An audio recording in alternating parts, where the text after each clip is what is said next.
and gentlemen, may I have your attention, please? Good evening. You're listening to Straight Talk with Dean and Mark. We thank you for tuning in and hope you enjoy another exciting episode of our show.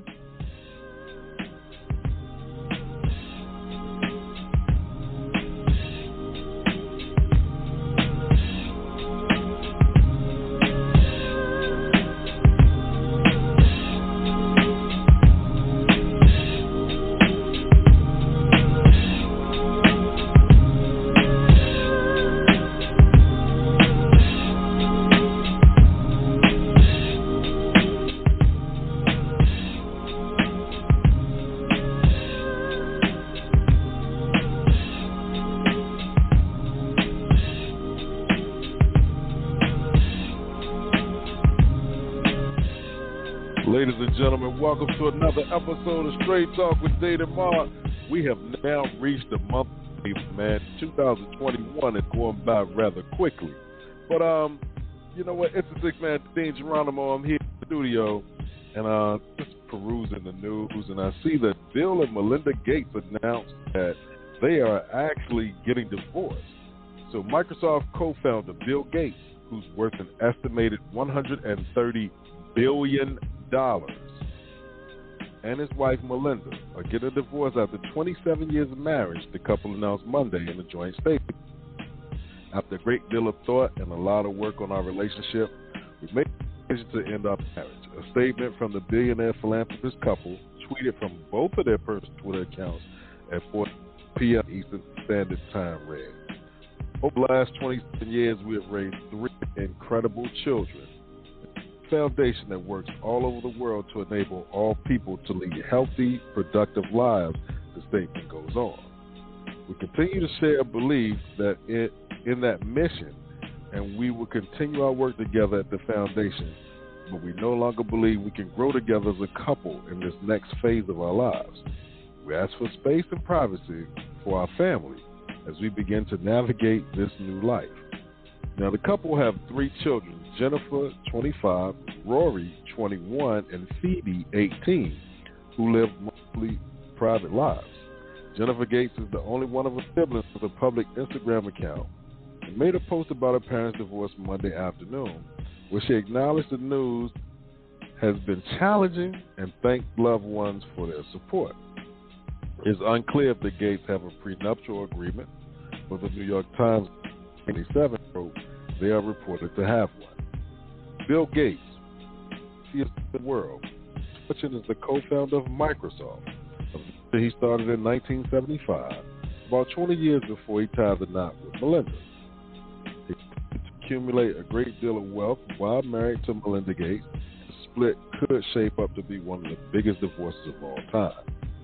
Now, when Jeff Bezos and Mackenzie Scott announced their divorce in 2019, the novelist became the richest woman in the world when she gained $38 billion from the split. About a quarter of the couple reported $137 billion net worth at the time. Bill and Melinda Gates started dating back in 1987 after meeting at a trade show in New York before getting married on New Year in 1994 in Hawaii, TMZ reported. Melinda Gates briefly worked for the company in their marketing department before she was appointed as general manager of information products in the early 90s. She left the company in 1996 so she could focus on starting a family. Now, in 2000, the couple started the Bill and Melinda Gates Foundation and have since donated about $50 billion to charity for initiatives across the globe. Amid the COVID-19 pandemic, the Gates Foundation has donated $1.75 billion to fighting the virus, the bulk of which went to the production and procurement of crucial medical supplies, the nonprofit announced in December. The foundation released a statement about the divorce following the couple's announcement that said the two will both remain co-chairs and trustees of the organization. No changes to their roles or the organization are planned. They will continue to work together to shape and approve foundation strategies, advocate for the foundation's issues, and set the organization's overall direction, the statement said. Now, that's going to be an interesting working relationship. I've been married to somebody for almost 3 decades, And now you're deciding to go your separate ways, but you're going to work together on the foundation. We'll wait and see how that actually is going to work out. It'll be interesting, but who knows? They may just make it work, you know? Well, we'll see. And then in another, this is a article right here. And give me a second to pull it up because I'm trying to pull a whole thing up, and just like in the news can be real weird and deceiving, and so can these little things right here. But a woman punched a flight attendant, man, and kind of lost it. Goes berserk on Miami to New York flight, punches the flight attendant. So Brooklyn woman allegedly slugged a flight attendant on an American Airlines flight to New York from Miami on Sunday and was cuffed for the rest of the journey by off-duty NYPD cop. How lucky are you right there, you know? Shanasia Campbell was hit with federal charges after prosecutors alleged she attacked the airline worker twice in a matter of minutes as the jet made its way up the East Coast. Campbell reportedly proclaimed, "Cops aren't going to do anything to me," during the assault, which began when she followed another flight attendant to the crew area of the plane, yelling at the flight attendant for not picking up her garbage, a criminal complaint filed Monday. Wow. The incident's eventual victim approached in an attempt to separate the two women, and then Campbell then allegedly accused the second flight attendant of pushing her before punching the woman with closed fists and pulling on her head. Campbell walked toward the bathroom in another section to argue with other passengers, then returned to her victim and struck again, the feds allege.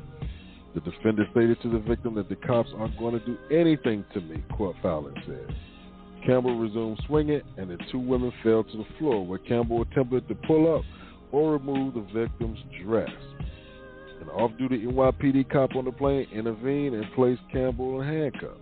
The flight crew requested and were denied permission to land immediately, and Campbell was arrested upon arrival at Kennedy Airport, Queens. The alleged assailant appeared Monday after Brooklyn Federal Court on charges of interfering with flight crew members and attendants. She was set to be released on a $15,000 bond. A rep for American Airlines said Campbell refused to comply with the federal face mask requirement. Violence of any kind is not tolerated by Americans, the airline said in a statement. We thank our crew members and law enforcement for their quick action, both on board and at the airport, to ensure the safety of our customers and crew members. So, I guess you won't be flying for a while unless you're flying back and forth to court. And in New York, you don't even need a plane for all that. But anyway, again, it's the six-man Dean Geronimo. I'm in the studio from NJ to NC with my right-hand man, Mark Lee. So, Mark, tell me what's good in your neck of the woods, my brother. All quiet over here. We had a little bit of rain earlier today, and of course I was doing the other shows and everything. Actually, ironically, I had to end it on that same note that you began with the whole Melinda Gates and Bill Gates divorce and all that, because I had realized, Melinda attended Duke University and has some strong Duke ties. Some of the Gates Foundation money has gone to Duke organizations and Duke institutions, so I think he still has some associations and some friends here in this area. So I was asking, I wonder whether he's going to start giving more money to Duke, or whether he's going to start giving less money, or how this is all going to work out. So, like I said, right. you were beginning with that story, and I was ending with that story. So it was interesting. We had a little bit of that synergy going on at the same time. But definitely, it's a major divorce, and folks will be trying to figure out what's going on. I had read somewhere recently that they had actually, I don't know whether there was a prenup, but I had read that they had basically said that the kids are going to have to earn their own money. So apparently they're not just going to let them inherit the wealth just off the top of their head. And so apparently there was something that I had read that they're going to, I'm sure they'll get some money and more than me or you can ever think about, but apparently they're not going to get all of the money that they would get usually. You know what? It might be one of those things where the amount of money that we're going to leave you when we leave this earth depends on how much work you actually did before we pass. So if you sit around and do nothing, we'll leave you nothing. If you work a little bit, we'll leave you a little bit. If you work a lot, We just might bless you so you don't have to work again. So I can understand the concept because they don't want them to be dependent on that money. You know, go out here and earn a living for yourself. Yes, you grew up privileged. Yes, you grew up, but you know what? Now it's time for you to fly. And it's up to you to do what you think is right and show us what we know is right. And then we'll decide from there. That would make a lot of sense. I can see that where they might be sitting there going like, you know, and I'm sure they'll probably be working in the company, or they might even be working for a competitor company, but they're probably going to let them, as you said, get a chance to fly on their own, get a chance to see what's going on in that regard. But, you know, speaking of folks that had to be kicking themselves and everything, I've been reading because, you know, I told you, I think, on one of our episodes that I'm a fan of sports, all kinds of sports, but definitely a fan of horse racing. So I'm a fan of horse racing, and I was checking the backstory for the winner of the horse race. So, you know, that horse is probably, worth $1 million now between stud prices and between some of the other things that go on after you win a race and everything. We don't even know whether they're going to win the rest of the Triple Crown, but they've won at least part of what they need to win. And I had read that horse was originally sold, not to the people that bought it, but it was sold to them, I think, for $30,000, which is actually cheap in horse and farm prices and everything. But the original price, it was part of a divorce settlement. So apparently the woman was getting divorced. They were selling the farmland and everything. So that horse was originally sold, hold your breath here, for the amount of some apartments. That horse was originally sold for $1,000. So the $1,000 horse is now $1,000. And you know what? You know that woman that sold that house in divorce has got to be kicking herself in her backside, going like, I cannot believe I sold that horse for $1,000, and apparently only one person bid for the horse.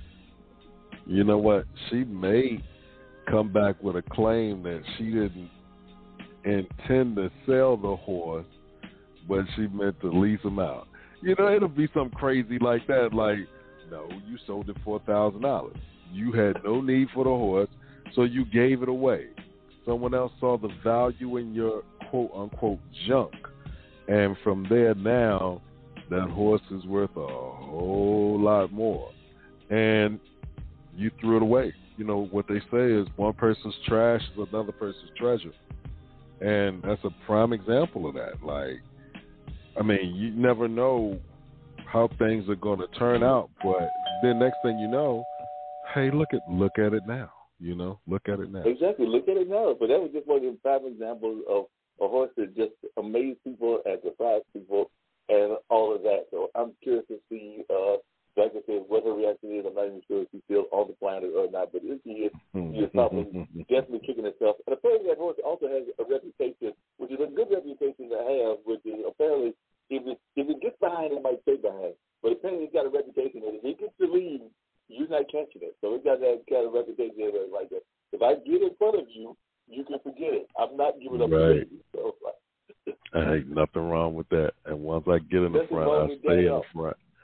Like Ricky Bobby said, man, if you ain't first, you last. So,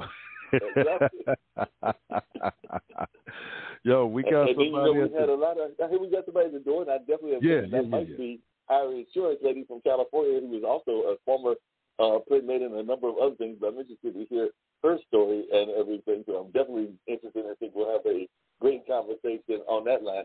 But, you know, just really quickly, as we're talking about news issues, we did have a major funeral here in North Carolina. You know, Derek Chauvin was found guilty, and now we're going to wait for the sentencing. But Mr. Brown was shot by police officers as well.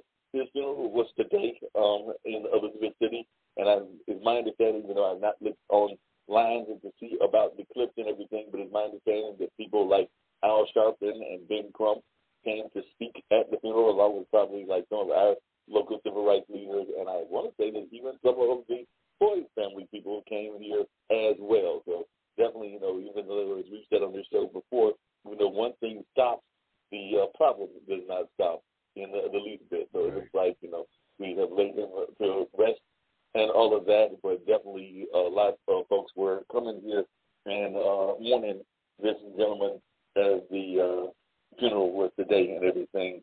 And definitely folks were calling for justice during his death as his funeral. So definitely, like I said, it was a lot of folks that was there. I'm actually pulling up an article now, but they did say that the family gathered at Elizabeth City on Monday to remember his life and call for transparency and justice in his death after the 42-year-old was fatally shot by a sheriff deputy 2 weeks ago. And the Reverend Al Sharpton did deliver the eulogy. So it was Reverend Sharpton that delivered the eulogy for him and all of that. So definitely he delivered the eulogy, likening the authorities' lack of transparency in Brown's killing to a shell game, the classic street game that is secretly rigged among those participating. He said, I know a card game when I see it. Release the whole tape and let the folks see what happened to Andrew Brown. Don't talk to us like we're stupid. If there's nothing on the tape, there won't be nothing on it in 45 days. And if there's something on it in 45 days, there's something on it today. So definitely he was speaking at that funeral. The family attorney, Benjamin Crump, who was also the family attorney for the case against Chauvin and everything, he was there as well. So definitely a lot of notables were here as the man was laid to rest some 2 weeks after the incident. And like I said, a lot of folks still got questions and all of that. So hopefully these questions will be answered. Yeah, hopefully they will. Hopefully they will. We'll wait and see what comes of it, and then we'll just be able to, move on from there. But hopefully they do get some answers now. Yeah, I hope so. Definitely. So I understand we got a guest. So I want to see what Ms. Driggs has got going on in their world. Because like I said, she has gone from being a celebrity of one sort to a celebrity of another sort. Because she's making all kinds of money in the insurance field. So this ought to be a fascinating conversation since she has done all kinds of amazing things. And I am quite fascinated to learn more about this amazing person and find out more of what they've got going on. So if you're ready to bring them on, I'm ready to have them brought on. All right, we're about to bring them in right now. Welcome to Straight Talk with Dean and Mark. You are now on the line. Please tell us who you are and where you're calling from. Hi, everyone. Hello. Hey, this is Deborah Driggs. I'm calling in from Los Angeles, California. I'm here in La La Land. You over there in La La Land and everything. I was just telling Dean I had the pleasure of meeting you through some of these podcasting, networking sites that find you amazing guests and all of that. I think the one that I thought you had was Potted or Podcast or one of those. I've on so many of them. But definitely I was just fascinated by your story because as I was telling Dean, I remember that apparently, and I'm guessing it was ACC, that you were originally from the South, but apparently you were involved as a Playmate back in the 90s, but now you've got a whole other career because you're making all kinds of success as an insurance agent. So you've done all kinds of successes in different fields. So I'd love if you could share a little bit about some of those backstories. Like one, am I correct that the cover was the winner of the ACC? So I'm assuming that at that time you were going to an ACC school, but I could be wrong. Well, guess what?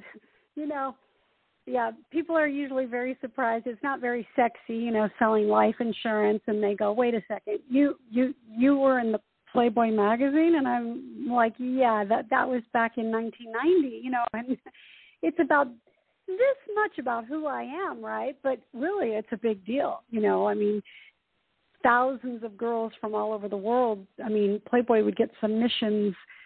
And no less than 1,000 a day. And in 1989, when I was shooting my pictorial, my layout, it was the #1 magazine in the world.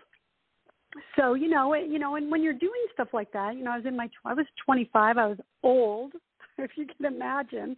I was over the hill. The girls were 18, 19 years old when they were shooting their layouts. I was 25, so I was like, the PTA mother or something.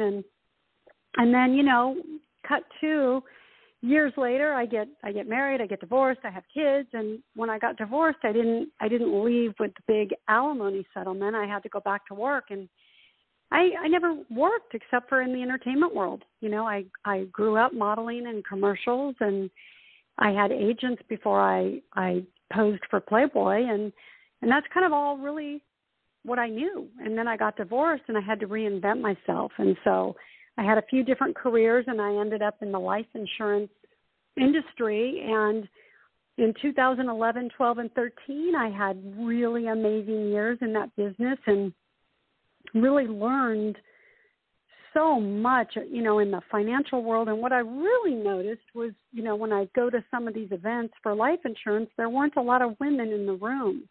And I thought, where are all the women? And I realized, there's not a lot of women in life insurance. There's maybe 10% of women in this business. So I started thinking about that too, that maybe I should kind of reach out to girls and let them know that, oh my God, there's so much available, and I mean, for me to transition from, my spiel is, how did I go from being on the cover of Playboy to being in the top 5% of sales?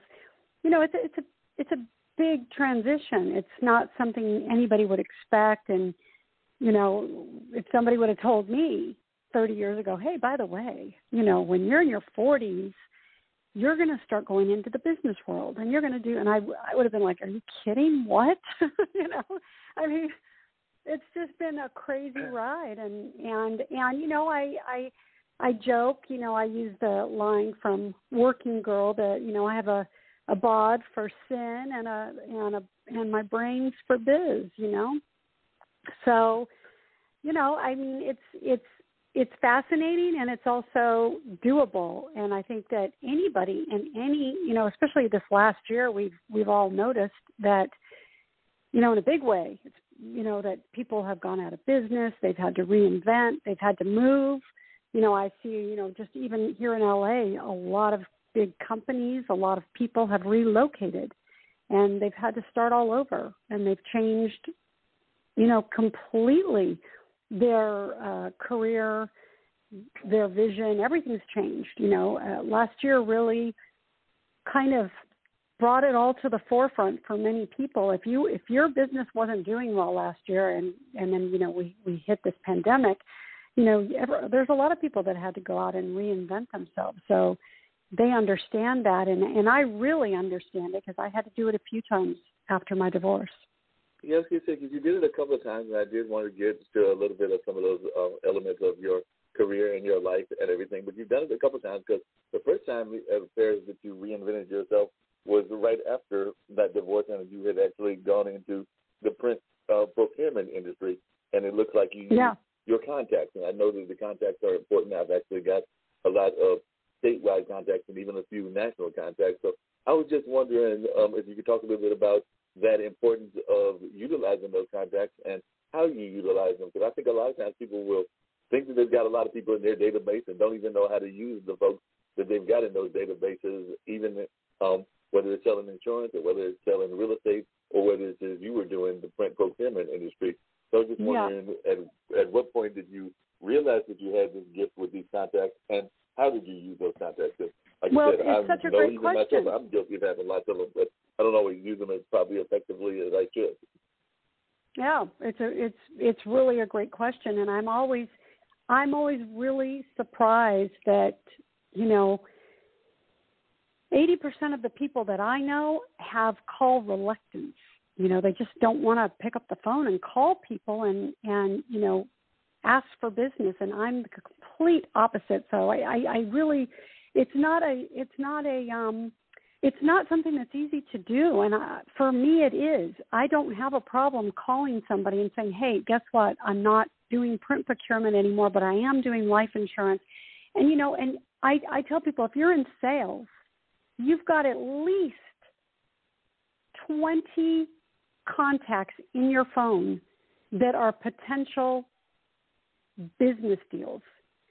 And the fact that you're not using that it's a shame, because that's what sales is about. It's about networking. It's about your contacts. It's about relationships. It's about adding value to these people's lives. If you think you have something, if you're in love with your product and what you're selling, why wouldn't you want your client list or your contact list to know about it? So, in that regard, I don't have any call reluctance, and I think that's probably one of my gifts. But on the other hand, I'm also very careful. I'm not just going to pick up the phone and gab and waste people's time, because time is very valuable. And, that's one of the harder lessons I had to learn in the beginning. The first thing I did out of the gate was real estate in a second market in Park City, Utah. And I did that until 2008. And then, we know what happened in 2008. And during that crash, my market was the first market to go. Second home, luxury, multi-million-dollar homes were not looking too exciting to people. People were trying to get rid of their real estate at that point. So I had to leave real estate, and that's when I went into print procurement. And I had to learn these valuable lessons of, be really careful. Like when you call somebody to ask for an appointment, or you call somebody to ask for their time, or you want to talk to them, make sure you're ready and prepared, and you're not going to take more than 10 minutes of their time. And that was kind of my frame is, okay, Deb, you've got 10 minutes, because you don't want to waste anybody's time. Their time is valuable, and you don't want to be sitting there going on and on and on about something that they're not going to be interested in.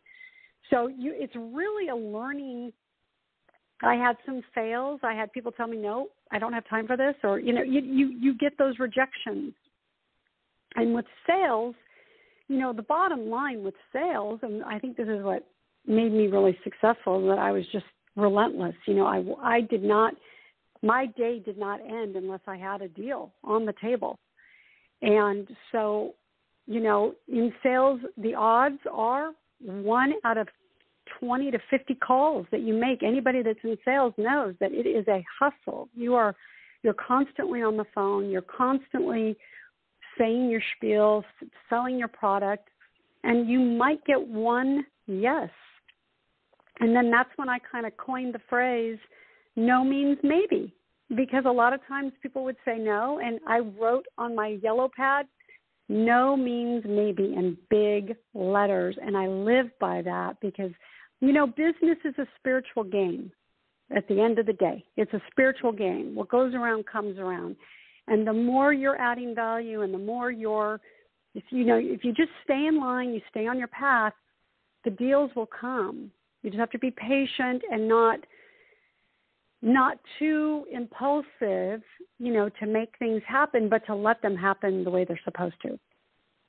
No, that makes a lot of sense. And one of the other things I was just curious, one of our, on the streaming network, not the audio one that you're on now, but on the streaming network, one of my founders on that network, and still hope to get you on that at some point, Nick Salvedo, oftentimes talks about financial literacy and the knowledge about knowing about financial literacy. And he's of the opinion that we don't teach it enough in our school systems. There's a lot of people who don't know how to balance their checkbook, don't know how to do any of these kind of things within our day-to-day life, and that we don't do enough teaching to our kids of that kind of attitude, skills that we've got in 18th century value, even though we're in the 21st century. And the other thing that I've always been aware of is that I've got a lot of friends that are in our local and regional show business venues and entertainment and all that, but a lot of them are very good about the show aspect. So, like, they know how to dance, they know how to sing, they know how to do a lot of that aspect. A lot of them are not that great on the business aspect. So I was wondering if you could speak to both of those, because you did spend that time as a youth and even in your 20s where you were in that show business aspect, and I find that a lot of folks, even in the modeling aspect, don't know enough about their business. Absolutely. I have three children, adults. They're adults, 27, 26, and 24. And I can just tell you this right now. We talk about this all the time because they're learning these financial lessons the hard way. And I said, they don't teach it in school. They don't teach you how to run your life in school. And the stuff that they teach is very outdated. We do live in the 21st century. You bring up a very brilliant point. And we live in a time where they are wasting time in school teaching things that are outdated, completely outdated. And the school hours are outdated. Kids can learn much quicker and much faster with their device, with Google and the internet, and they can Google the facts before the teacher can even put the lesson on the board. And so the times, the time of day, the time, whatever it is, 8 to 3 for school is ridiculous. It's completely outdated. kids are learning quicker and faster today than ever before. And the stuff that they're teaching, it's like, whoa, how is this going to be useful? You know, we're moving into a world where everything will be online. We got a real good taste of it last year, that education really is a thing of the past, because what we really need to be learning is all the tech, all the financial, all the investments. These kids should be learning about Bitcoin and what that means. They should be learning more than ever now, more about politics and understanding politics. I mean, our world is changing faster than ever before. Every day, it's just, we're moving at a very rapid speed, and I'm just always surprised at the speed, how slow it is for education. These kids need to be learning how to manage their money. There should be a class for all kids, and they could be learning this at a very young age. Why are we waiting until they're 18, until they're an adult? They could be learning when they're a kid how to manage their money, how to invest. There's like little apps now for kids. I mean, they can invest $1 here, $1 there, and just kind of learn what that feels like. And I know, you know, my 3 kids say to me, you know, they've said to me at different random times, you know, they didn't teach this in school. And I'm like, nope, they do not teach this in school. You're going to have to learn these things the hard way. You're going to have to educate yourself. You're going to have to take extra classes. You're going to have to go online and figure this out, because these are the skills that you really need. You know, you need to learn how to manage your finances first and foremost, because when you don't know, if you don't know, anybody knows this, when you don't know how to manage that, that can cause so much stress and so much grief. You know, nobody wants to learn these lessons the hard way, and these lessons can be very expensive. And believe me, I only speak about this so passionately because it's happened to me. I've had to learn. Everything I've had to learn did not come easily. I didn't have somebody sit me down and show me, here's how it works, here's how you do it. No, I had to learn the hard way myself. And so now, you know, I try to prevent that for my kids. I try to show them. But, you know, at the end of the day, everybody, you know, everybody's going to learn what they're going to learn when they're going to learn it. And that's the first part of your question, was what they're teaching in school as far as that goes. And then what was the second part of your question? I was trying to remember that as well, but I do have a second part to go with that, which is kind of around that whole thing with founders and all of that. Is another one of our founders, Kim Calhoun, who just recently lost, like in the last week or two, her husband and everything. One of the things we talked about, and she is an engineer by trade, is sexism in the field of entertainment, in the field of business even. And it sounds like, you know, in the insurance, you were talking about those percentages that seem very low and all of that.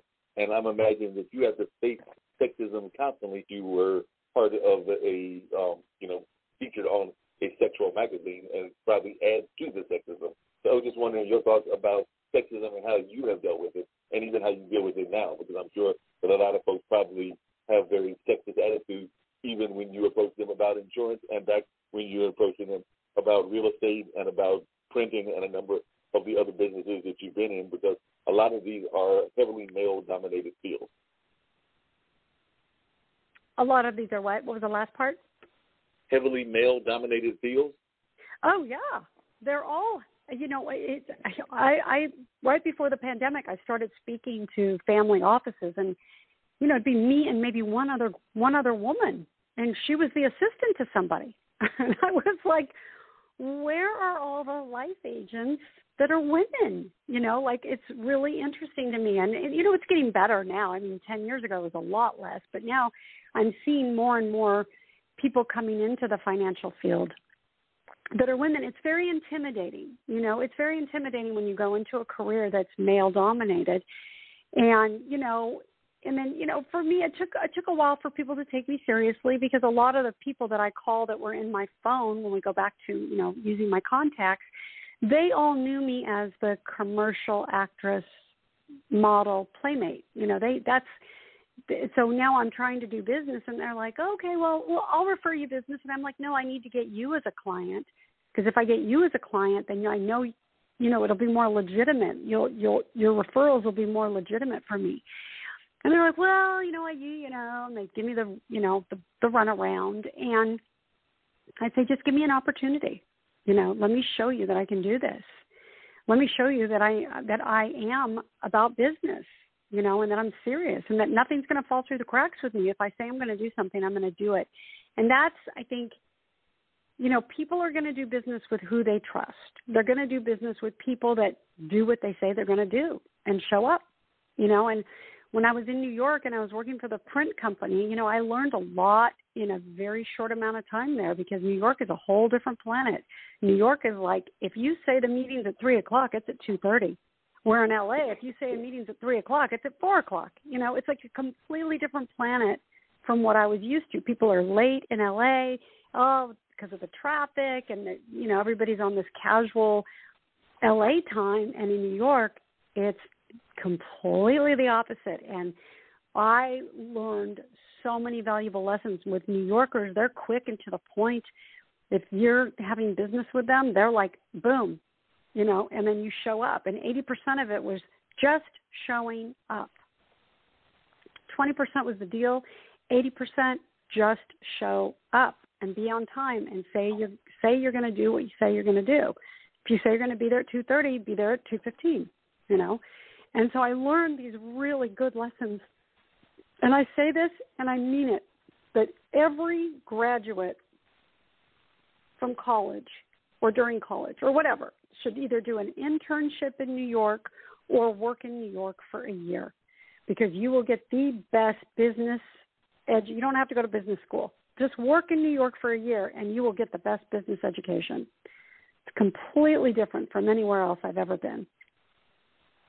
Well, I can definitely believe that and everything. You talk about your kids and everything. And one of the things that I've been fascinated by young people, I don't have any of my own, but I've got two nephews that are, my brother was late in terms of having this with 50s. They are 11 and 12, so they're like in his late 30s, 40s, and all of that. But I'm finding that a lot of these kids are very much more tolerant politically than, say, our generation was when I was born in 62, and some of the other generations have been as well. So I was just wondering your thoughts on that, because I'm finding that they're very tolerant around a lot of things. And I do know that you were formerly married to that great gymnast, Mitch Gaylord, which means that you also knew Mr. Jenner, or now Miss Jenner, and definitely that's been a whole conversation, because I remember reading some of the bio stuff around you, and when you first went through that transition, you actually called it one of the most bravest things that you had been aware of and all of that. So I'd love to hear your thoughts about, one,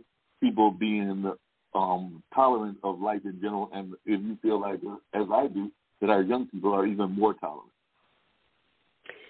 Yeah, I think I'm hearing we have a little bit of a bad connection, but I think the question is how people are being tolerant today on political subjects. Yes. And I'm finding that, we live in a really difficult time. In my lifetime, I'm 57. I have never experienced such crazy, and I don't know if it's because of social media or people hiding behind a computer and voicing opinions that we've never really had to hear before. The social media thing really did change the face of how we are with each other and the tolerance levels. And I couldn't believe the stuff that I was reading, during the first election with Donald Trump and Hillary Clinton. I could not believe the back and forth and all of a sudden the division on social media and just the intolerance of people's choices. We need to understand each other and get curious instead of judging. One of my favorite quotes or favorite things is that we can't help anybody when we're judging them. Right. If we're judging somebody or we're judging people or we're judging a situation, we're of no use. We're of no help. Who wants help from somebody who's judging them? And, for me, I just get curious. I'm always curious. When people ask me, who I voted for, and I live in LA, so it's a really difficult subject here. You know, I live in a very liberal town, and not a lot of tolerance for red here in this little town that I live in. And so, you know, people are kind of stuck in their mindset. And you know, I'm really curious as to when that happened. Like, when did we become this, you're that, I'm this, that's red, this is blue, that's black, this is white, that's bad, this is good. It's like there's no gray area. There's no questions. There's no curiosity. It's really, you know, I think for my age group, very baffling, because, you know, we remember what it was like before social media and before people had all these opinions. I think now it's such a shame, because I bet you we have some really wonderful people out there that would love to run for office, but there's no way they're going to put their life out there when they see how damaging it can be, you know, and what comes up. And I mean, just the stuff that came up with Kavanaugh, you know, just something from high school. I mean, it was like, really, you're going to dig into a beer party from high school? You know, and it just made me think, God, nobody's going to want to run for office, because we've made it so hard for these good people to run.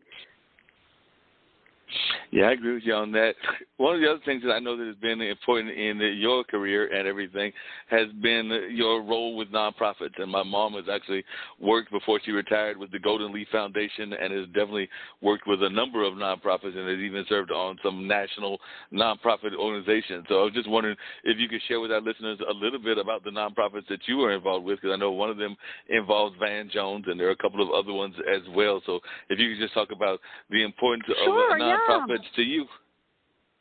Yeah, no, I had the great privilege of meeting Van a few years back. We were on Necker Island with a leader. It was a leadership program, and Van was one of the speakers, and it was with, you know, Richard Branson and Van Jones and the Prime Minister from Bhutan and Martin Luther King the third, and his wife Andrea, and so it was just this beautiful leadership gathering, and, you know, just a great innovative week with all these people. And when Van spoke about prison reform and the Redemption Project, I was really intrigued, and I reached out and I said, you know, I didn't even know that existed. I didn't even know, you know, that I don't know anything really about prison or any of what goes on, and he's so passionate about it. When he spoke, it got me, you know, I love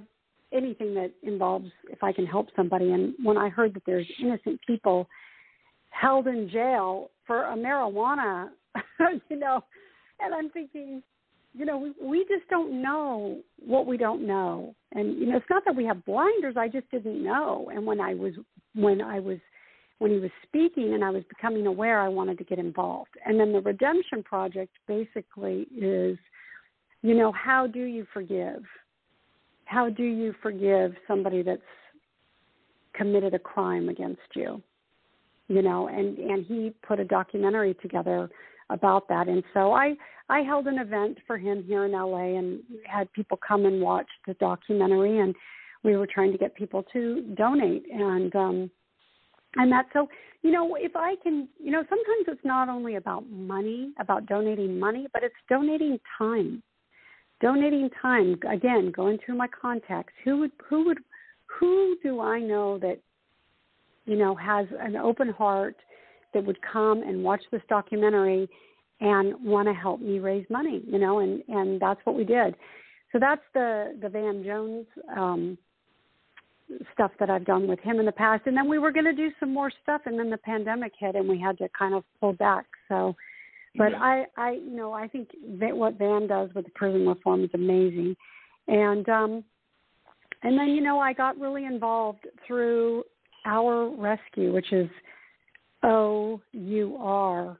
It's the Underground Railroad, and it's, you know, they go in and they get these kids that are kidnapped and taken for sex slavery. And that just breaks my heart. And so I've donated a lot of money to that foundation. And, because I think when you break down the cost, I think for it's between $1,200 and $1,700,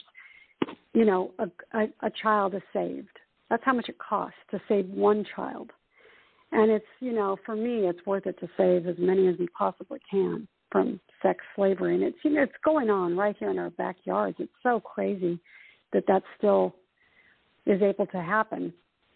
And then I'm really involved with horses in our hands, which is preventing these horses that, don't have a home. If they don't have a home and we can't find them a home, they go to slaughter, which I believe the last thing I heard was they're changing that law now where they're not going to be allowed to go to slaughter. And so we had a big event for that right before the pandemic this time, I think it was last February. And we raised a lot of money for that. So yeah, here's the deal with getting involved with charities and all the different things that I've done. If I'm able to help, I do, because to me that's part of it. The whole business game is a spiritual game. I get more fulfillment when I'm able to give money to something that's going to save a child's life or save a horse from going to slaughter. That just brings me so much fulfillment, and it makes everything worth.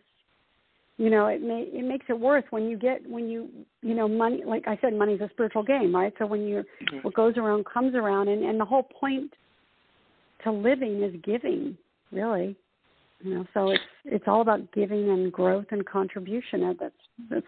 It's one of my major values, and it's what I look at. I have a lot of things that come across my table, my plate, whatever you want to say, to look at, and people ask me for contributions for different things, and if I can do it, I can do it. I want to do it. Yeah, definitely. And I was just curious, and I don't know the answer to this question, but as a former playmate and everything, what is your thoughts about that entire industry? Like I can't remember if you said that one of your kids was a daughter, but if your daughter wanted to come and wanted to pose, is this something that you would be comfortable with, or do you feel that it's a gateway into other parts of the industry and other lifestyles that you might not be as comfortable with? So what is your thoughts about that whole porn industry and what they call soft porn? Yeah. So, my thoughts are this. Look, Playboy was its own unique brand. Hep's vision was very clear. His vision was, this is going to be a gentleman's magazine. He wanted to show men what the ultimate gentleman's life looked like, with the way you dressed and the pocket square you wore and the cigar you smoked and the car you drove. And that's why he was able to get the advertisers that he got for his magazine, because it was a beautifully done, elegant magazine for men. And the centerfold was just kind of like that really wasn't the purpose of the magazine. The purpose of the magazine was a magazine for men to better their lives, better their persona, better their knowledge of the finer things in life. It wasn't a magazine set out to have pictures of nude girls. The pinup girl was just like the added to it. And so I loved his vision. I loved what that magazine stood for, and I love Hef's story, And so, in 1989, it was a different world. There was no internet. There was no Google. I thought when I posed for Playboy that was it. I posed, I did my mom, and I moved on. Who knew 30 years later all my photos would be online on social media? You wouldn't have even thought that. That's how crazy that is. As far as my daughters go, I have two daughters. And I mean, even for my son, I would say this for all three, it's a really non-gender subject at this point in the day and age that we live in. And that is that anything that you do in life, you do because it feels good to you, because it's what you want to do. Is it going to serve? If it serves you and your purpose and what you want to do, then you do it. And God, today online, just on social media, on Instagram, you can see way more today online than you could in Playboy 30 years ago. So we live in a different world. And, you know, if it fits there, if, you know, my daughter came to me, one of my daughters is a recording artist. If she came to me and said, you know, I think I'm going to pose for Playboy, I think it kind of goes with my career and what I'm doing, I'm all for it. You know, I'm all for whatever they want to do. It's their body, their choice, their life. And that's what's beautiful about it. It's not for everybody. You know, it's not for everybody. And by the way, you know, some women, you know, they're not going to be a fan of me being in Playboy, and that's okay. That not everybody is going to like me or like my decisions or like what I stand for, and that's okay. That's why it's a personal choice. So, you know, in today's day, you know, I think we live in a world where everybody, I mean, I was looking at a girl's Instagram.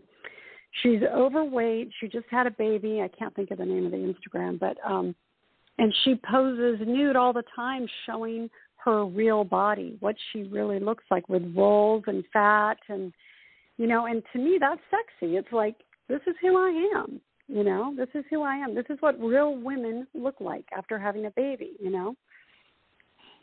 Yeah, and it seems like there's a new version of that. I've actually got a friend of mine that's in the gaming community, so he kind of turned me on to Twitch, and I've signed up to that service, and I've seen some of the feeds that there, and there are some women that are basically doing, like you were saying, they were doing what you were doing in terms of being a playmate, but they're doing it like from their some of them look like they're living in a hotel or a condo or an apartment. So they're literally doing it from like their swimming pools and everything. But it's them in basically bathing suits sharing what's going on in their lives. Like I remember watching one of them, and the young girl was literally chasing a frog. I think she's like in her early 20s, and she and a young teenager found a frog and were fascinated by the frog. So they spent part of that Twitch channel chasing after the frog and making comments about life. So sometimes it also seems like it's just a tool for people to reflect on whatever's on their mind. Like I said, she had found a younger buddy, no romance. They were just younger age difference, because I think he was a teenage gentleman and she was in her mid-20s, but they both found a common frog, and they'd spent the few minutes that I watched that Twitch talking about the frog.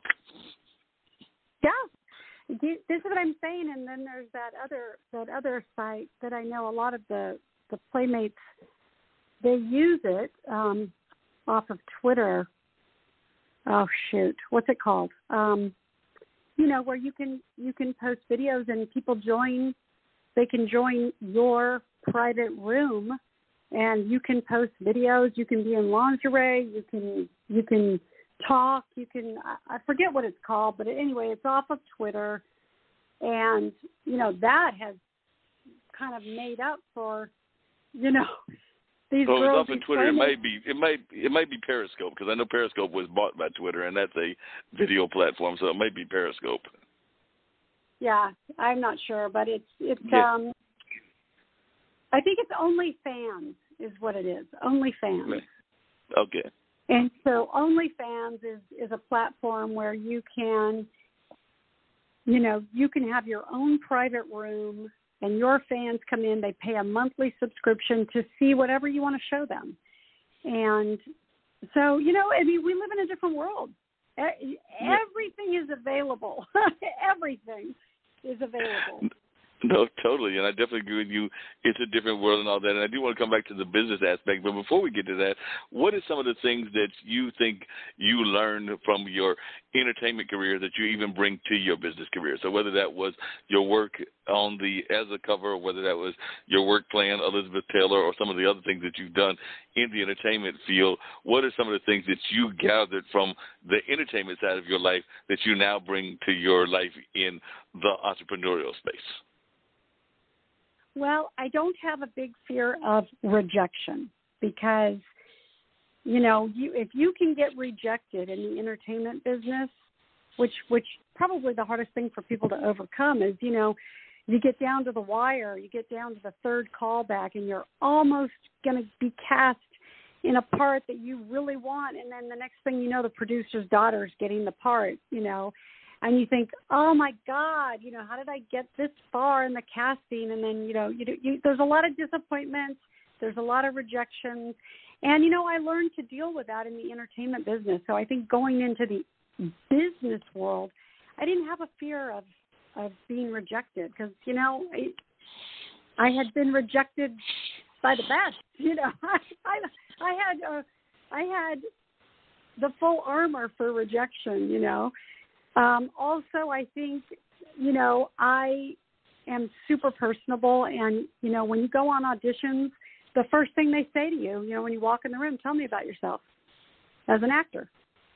You know, and for a lot of people, that's really hard. That's a really hard question to answer. But I remember my agent saying, you know, have 2 or 3 things in your back pocket, you know, that you can talk about and stuff. So, you know, I think what I brought from experience, the experience that I had in the entertainment world carried over into business is really just being personable. I think I'm really approachable. I think people felt really comfortable and trusted me. I showed up. And like I said, if they didn't want to do business, I didn't take it personally. You know, you kind of grow thick skin in the entertainment business because you can't take things personally because things change and there is a lot of nepotism and, you know, you're not going to get the part sometimes and just the way it goes. So I think that carried over and, you know, and you know, I can talk in front of people confidently because I had to do it on camera. So, you know, I think I can show up and talk confidently in front of people. I can memorize a script, so to speak. In sales, you memorize your spiel, right? Yeah. You know, and I wasn't worried about messing up because I could improvise. I could just go off script. No one's going to know the difference, you know. So I think just knowing those little tips and knowing those things were very helpful. No, that's definitely very helpful and everything. The other thing that I know sometimes people, if they've been involved in L.A., New York, high society and everything, that they sometimes are concerned about is folks that are wanting to get access. I even have to deal with it to some degree, and I'm nowhere near that, but I have some contacts in my area of North Carolina, be that our local mayor and some other folks, but definitely folks are always wanting to access your Rolodex. And, of course, your Rolodex probably includes names like you've mentioned, like definitely Caitlyn Jenner and Mickey O'Rourke and a number of other folks. So how do you deal with that when folks realize that you are, you know, whether it's on the A list or the B list, but that you have access to the A list? How do you deal with folks that are always trying to get in touch with Deborah because they want to reach out to those producers and those folks that they feel that you know or that you might know? Well, listen, I understand that. I understand that. If somebody comes to me and said, hey, I need a favor, you know, do you have any connections? I really want to get this script in front of somebody or, you know, I have a friend that wants to move to L.A. and work. Can they get a job in the mailroom? You know, it depends on the situation. Every situation is unique. Yes, I have a lot of really amazing contacts and I'm super grateful for those relationships. But I'm really also very careful on how I use them, you know. So I look at every situation as a unique situation, and if I feel that I can help, then I will. And if I feel that it's not worth me wasting people in my phone's time, I'm not going to waste their time, you know. And, you know, you can only use so many favors, you know. You can't keep going back to the well, so to speak, you know. You got to be really careful and be careful how you, like I said, use people's time and use your favors. You know, you want to think it through and make sure, is this worth contacting this person? You know, is it worth me asking for this favor? You know, and I have to, you know, sometimes I have to turn down a friend or, you know, somebody that comes to me and says, I really need help. I have to say, I'm sorry, you know, I just can't, you know, if I don't believe in whatever it is that, you know, because I don't want to put my reputation on the line either. And, you know, so I've done that in the past where I've accidentally given somebody access to something and thought that was a mistake, you know, and I shouldn't have done that, you know. And so, yeah, like I said, I've learned the hard way. So that just comes with maturity and time. You know, you learn what's real, what's not, who's just after. You learn about people and what they're after and what they really bring to the table. And you're careful definitely. about how you're careful with how you use the relationships that you have. I value them. I really do. I value my relationships. No, definitely. That makes a lot of sense to value those relationships.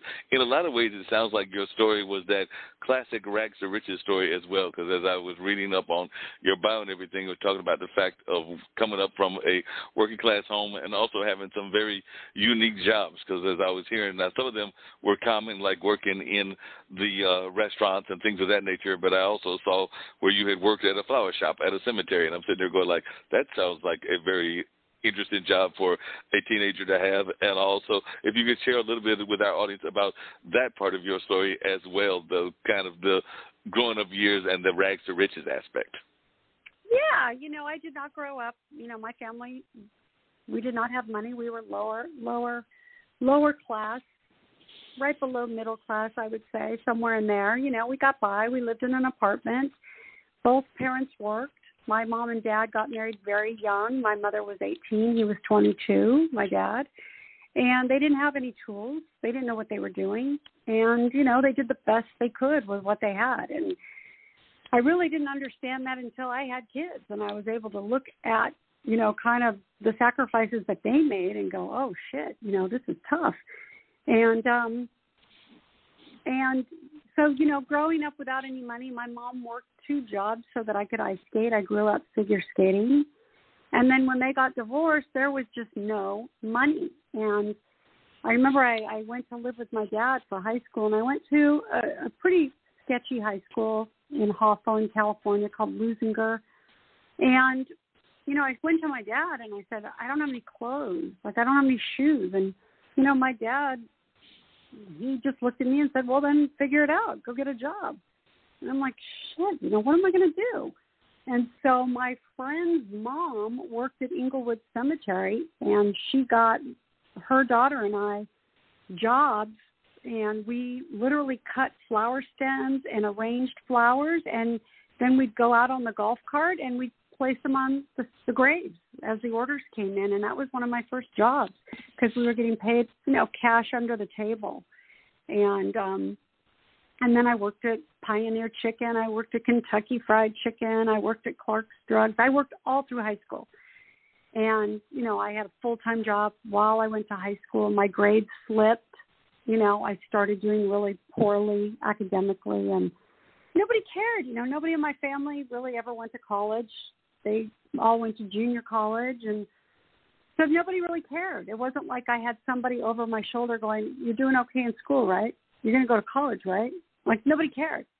So I didn't take the SATs. I wasn't planning on college. And like I said, I had to figure all this out. I remember my dad, I turned 18 my senior year in December. So I was an adult my senior year in high school. And he came in my room with a cigarette in one hand, a drink in the other, and said, you're 18, you can pay rent. And that was like probably one of the last conversations I had with that man. I called my mom and I said, I think I need to come back and live with you. And I left and I moved in with her because I thought, I'm never going to have a life if I got to pay this guy rent, And I thought, here I had been supporting myself all through high school, and now he wants me to pay rent. And I just thought, wow, I bought my car, I bought my car insurance, I paid for my gas, I bought my clothes. Now he wants me to pay rent. And I was like, I'm out. And so I moved in with my mom. And, it was rags to riches. The struggle was real. There were no mentors. There was no money. If I wanted food, I had to go and figure it out. And I didn't have anybody asking me, where are you going to go to college? What are you going to do? What do you want to do? Nobody cared. There was I didn't have the helicopter parent, wondering if I did my homework. I just got by. Yeah, it sounds like you just got by and everything. And then I did, like I said, I wanted to talk about a couple of things that have gone on in your life, including the business aspect and everything. But one of those is later on you did get married to Mitch Gaylord, and I was involved in watching the Olympics. I'm one of those folks that used to watch the Olympics back and forth. So when I saw that that was the ex and everything, I was like, I know exactly who that is. That's the person that got that perfect score and everything during the age of Bruce Jenner's run in that same Olympics and everything, but now Caitlyn Jenner. But I was just wondering if you could talk a little bit about what that experience was like and being involved in that kind of celebrity space with his Olympic fame and being in that relationship for a while. We met, he was in the 84 Olympics. I believe Bruce was in the 78. Or Caitlyn. She was in the 78. Mitch was in 1984. Mitch was the world champion going into the Olympics, so he was slated to win everything. I mean, he was the best gymnast in the world in 1984. So we met in 1989 in acting class because he had just done a movie called American Anthem, and it didn't do so well in theaters, so he decided he was going to learn how to act, and I was just finishing up shooting my Playboy issue, and I joined, and we joined the same acting class, and that's how we met.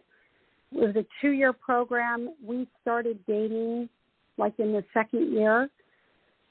And we got married in 92. We had 3 children back to back. And then in 2003, we unfortunately separated. And by 2004, we were divorced.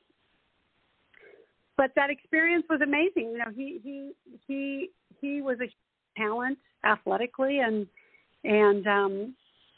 you know, I mean, I was super proud. I still am, really, you know, of his accomplishment and what he did. I was living in Japan during the 1984 Olympics, so I wasn't here to experience all that LA energy that was going on. I was in Japan modeling, and so when we met, you know, I was like, oh my God, yeah.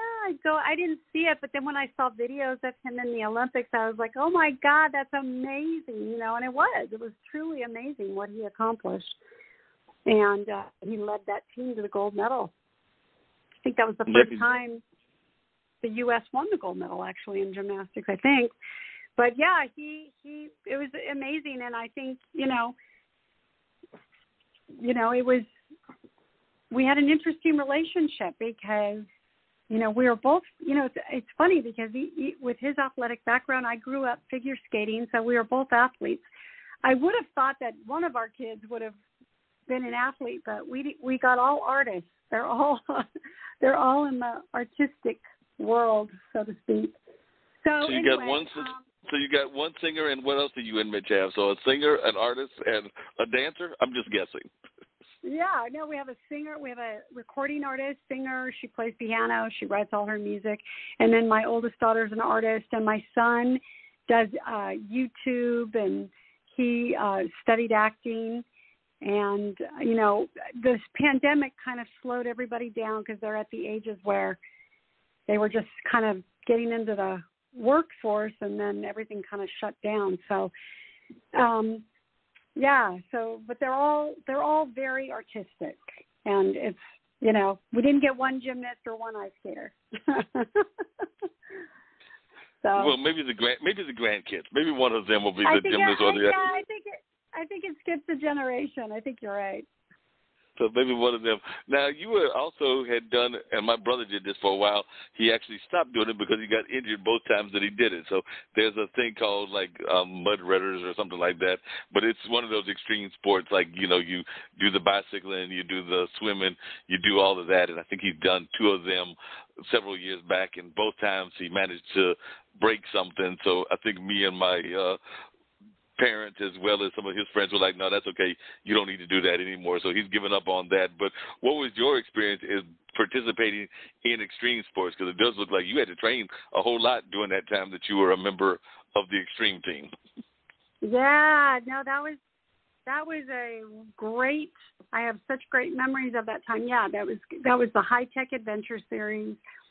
And yeah, I trained in mountain biking, running, kayaking, everything adventure. We trained, 4 to 6 hours a day, and we did about 2-3 races a year. We were sponsored, and one of the former playmates, Danelle Folta, she put the team together. And I remember she called me because she saw, or somebody had told her, Deborah Driggs mountain bikes, and not a lot of girls mountain bike. And so she called me and she said, look, I have a team, and I really want the Playmates to do this extreme racing. I think it'd be so cool because if people could see a different version of us. And I heard you mountain bike. And I said, yeah, I do. I said, but, I don't do any of those other sports. And she's like, well, I can train you in all the other sports, just, she goes, get to running. And then by the time you come to boot camp, at least have 3 miles under your belt. So I started training and I started running. And we did our first boot camp in Puerto Rico because she was filming a TV show there. And we were training with an Army Ranger and doing all those extreme sports and extreme training. And it was a great experience. It was such a fun time because, the girls that were involved in that extreme team, we had such a bond, because when you race and train, that's a whole different ball game. And so we really got to bond and we got to know each other. And then when you race together, it is a team effort, because one goes, you all go. It's a team of 3, and so it was Danelle, Jenny Lavoie, and myself, and we did about 5 races together. And you really bond during those races because if one person's starting to bunk, you gotta lift that person up, because if one person quits, you're all out. And so that's why it's called adventure racing. But yeah, that was cool. That was a super super cool time in my life. I enjoyed it so much, and I keep in touch with Danelle, and I tell her all the time, I think we should do a grandma extreme team or something. Like, we should do something like 55 and over now. Race in a 55 and over competition.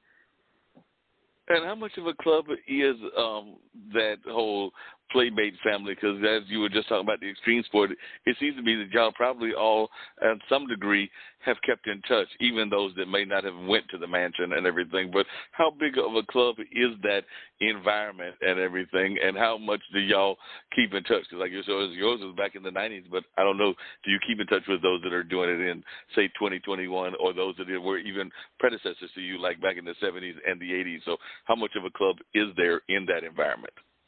Yeah, it's once a playmate, always a playmate. And, God bless Hef when he was here with us, we would see each other at the mansion. That was the thing. He had 3 to 4 parties a year. Sunday night was movie night. So, we would go up and see each other at the mansion, especially the girls that were here in LA.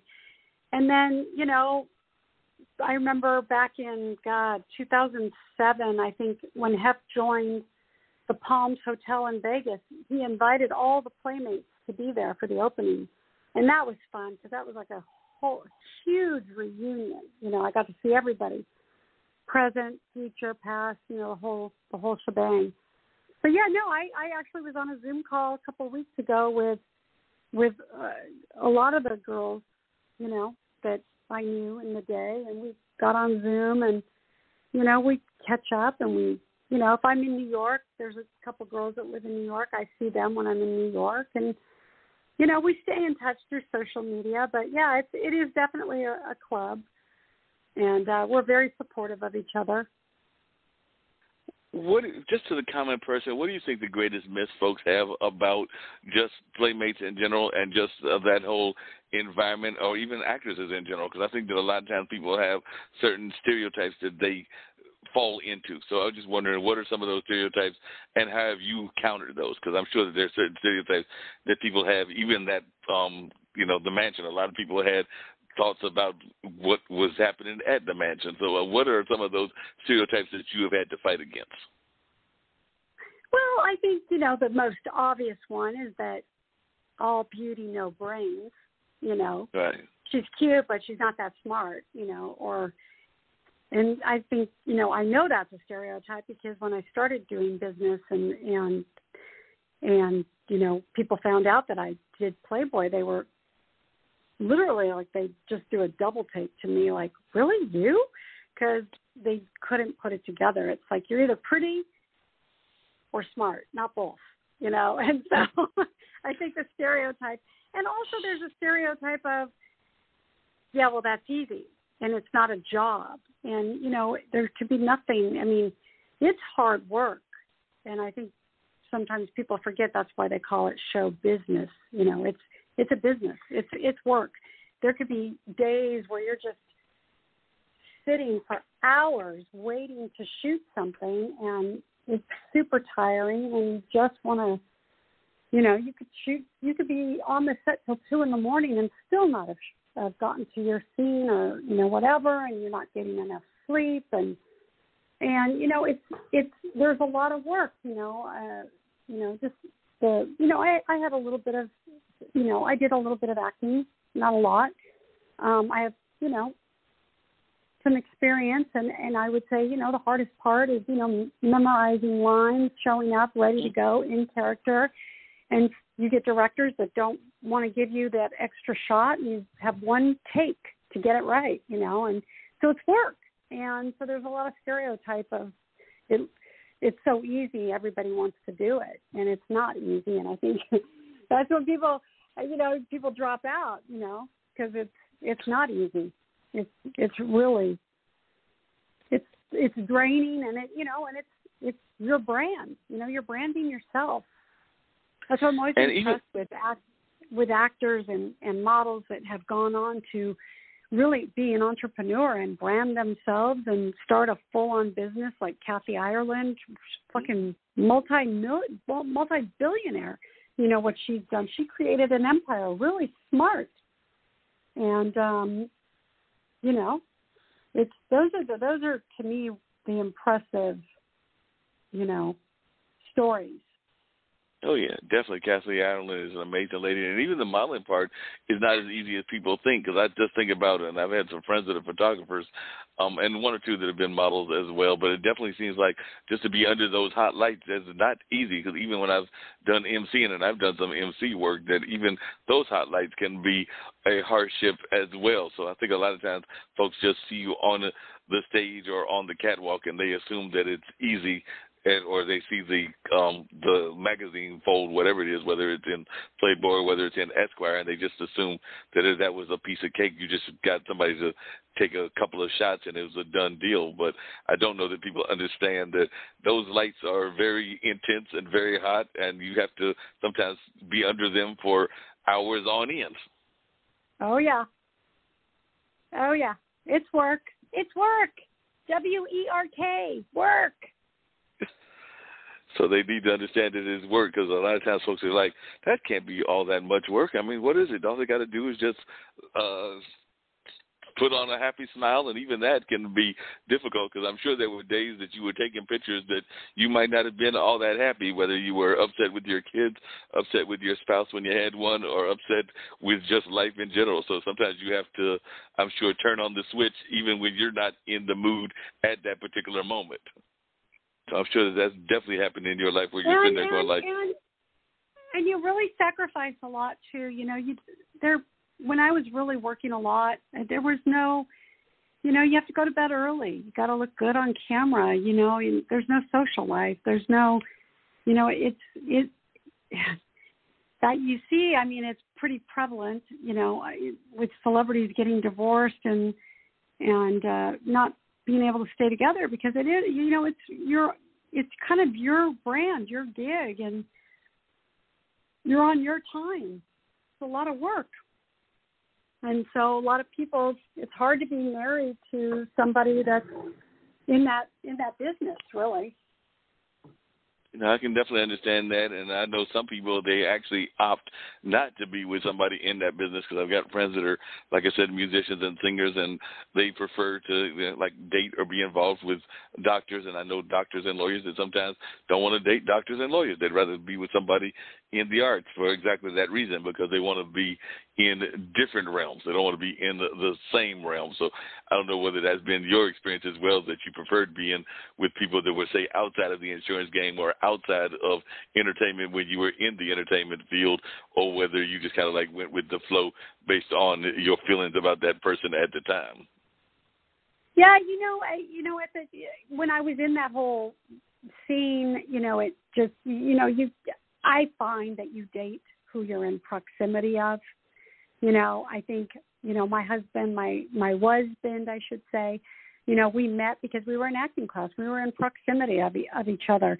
I think that in any business, in any situation, in any situation, you're whoever you're in proximity of is who you're dating. It's easy. I mean, look at Elizabeth Taylor. She married the guy she met in rehab. I mean, because they were in proximity of each other. So I think it just really, for me, I don't have so much of I'm not going to date this. I'm more about this is who I want to date, and this is what I want my life to look like. And then, I put that in the universe, and then, that's, I hope, who will show up is who I've kind of manifested. No, that makes a lot of sense, and that's definitely probably the best way to do it in that sense and everything. Now, one of the other things that you do in your life is you also do some motivational speaking, and I know some other folks that do motivational speaking as well. So what is kind of the crust of your motivational speaking message, and what do you think is the message that resonates the most with your audience when you're doing motivational speaking? So I just started that path right before the pandemic, and I did a couple of speeches right before the whole country shut down. So I was just getting on a roll, but the first live talk that I gave was about no means maybe, and how clients today are not treated. We live in a world where you get put on hold. It's hard to get anybody on the phone to give you the service that you deserve. And, and then I talk about that. I talk about adding value to your clients and how you can go above and beyond and be available to your clients. And then I talk about, what I talked about earlier is no means maybe, and to not take no as a final answer in sales, that no is maybe. You just put it aside, go to the next, and you work off that worksheet, and it's come back to it. When you have a fresh pair of eyes, and you don't dwell on things that don't go your way, you dwell on the things that are going your way. And so, that's basically what I talk about. I don't talk for, I didn't talk for a whole hour. About 15, 20 minutes, and I talk to family offices about life insurance and the benefits of it, how it's a tool to create and preserve wealth. And, I'm fortunate enough now that, the clients that I have are affluent, wealthy people that have estates that need those tax benefits that life insurance provides. So I talk a little bit about that and just kind of blend that all in. And then, now it's kind of switched a little bit because now that the pandemic and I decided to write a book, and now I'm kind of doing a funny, more like, hey, I was a playmate, and now I'm a businesswoman, and it's like you can reinvent yourself, and you can be whatever you want to be. Anytime you decide, kind of what I talk about now. And speaking of being a businesswoman and being successful in that regards and everything, how important do you feel it is to get involved with business organizations? I know that here in North Carolina, we've got several chambers of commerces. We've got, of course, Toastmasters and Rotary, and then there are, even those business networking groups. Some of them, they're even women-oriented, where they will meet, say, the first Wednesday or the first Monday or whatever, and do those networking kind of business communities. So in the business community, how important do you think it is to be part of those organizations? Huge. Brilliant. Absolutely. A must. Because in business, you're networking. The more tools that you can use, the more organizations that you can belong to and go to those events, that's so key. I love it. There's one that I really love. It's EO, Entrepreneurs Organization, and and I love Toastmasters. I love all of that. It's there. There's an unlimited amount of resources out there, and why not get involved in as much as you possibly can? I definitely agree with you in that. And even coming back to the insurance and everything, are you oftentimes shocked with the amount of people that, I don't know whether they're expected to live longer than they actually may live, or they just don't think that it's important, but are you oftentimes shocked by the amount of people that don't have life insurance? And how important do you think it is for folks to have life insurance at a relatively young age? Because I know some people that even thought about getting life insurance when they were in their 20s and 30s, even though, the life expectancy is gone up in time, particularly before the pandemic and all of that. But how vital do you think it is for everybody to have life insurance? Extremely important. I'm always amazed when people just don't believe that nothing's going to happen. And, I tell people I'm in the business of protecting you from an unexpected life event. And God forbid there's an unexpected life event, and now you've left behind a husband and kids or a wife and kids. And where I really built my business was with my girlfriends that were married to very successful men. And I said, do you have enough life insurance? And they'd say, well, what do you mean? I'd say, well, take what you guys spend monthly and double that. And then that's how much life insurance you should have, because if something happens to your husband, what are you going to do? How long can you sustain yourself? And the other thing is if you don't have life insurance and your husband dies, now you're paying taxes. If you have life insurance, it's a tax-free vehicle. It pays the taxes. So why wouldn't you have it? It's amazing to me that people don't have it, especially people that it wouldn't be a big deal for them to have, and it's a great vehicle to have in your portfolio. It's a hedge against everything else. It's the one thing that's guaranteed. It's not correlated to anything in the market, and it comes exactly when you need it. If something happens, it's there, and it's tax-free. I don't get it. I don't understand why people avoid it or don't want it, or I'll have people say to me, oh, well, my estate is going to cover all of that. And I'm like, no, you have to pay estate tax. And estate tax now, Joe Biden, the exemption was, I think, $11.5 million is going to go down to $3.5 million in the next year in the Biden administration. So now more than ever, people need this exemption. They need life insurance to pay for the taxes. And so I'm just blown away that the amount of people that don't have it or don't believe in it. So, but that's a choice, It doesn't affect me. I know that my kids are well covered. If something happens to me, I'm their primary source of stability in their life. So, God forbid anything happens to me, they're well taken care of. Now, what do you say to those folks that are concerned about insurance? And I know this may be more of a medical insurance versus a life insurance issue, but they're concerned about insurance because they are afraid that it won't cover things that they want to have done in their lives. And that can be anything from a woman's right to choose, meaning that they want to use the insurance for, I'm thinking medical insurance in this case. I don't know anything about that. I'm a very specific, my insurance is a very specific, I only do life, and that's it. Mine is super simple and to the point, and a lot of these questions would be for health insurance people, right? Because I have no idea about that. Yeah, that makes sense. I was just curious because I didn't know how closely related they work together. Because, like I said, I do know that some people are concerned about, because I've just seen friends that have gone through situations, be that abortion, and I've actually got some friends in the LGBT community, so they've even thought about trying to see what they could do with their insurance in terms of, spouses and in terms of, gender changes and things of that nature and everything. But definitely it sounds like life insurance. I have no idea, but that's a great question. Yeah, because I know a lot of folks have gone through that. I'm imagining that probably if he had life insurance, I'm imagining that Bruce probably had to change, well, Caitlin now probably had to change the nature of, well, I guess the person would still be the same. So if there was life insurance, even if they changed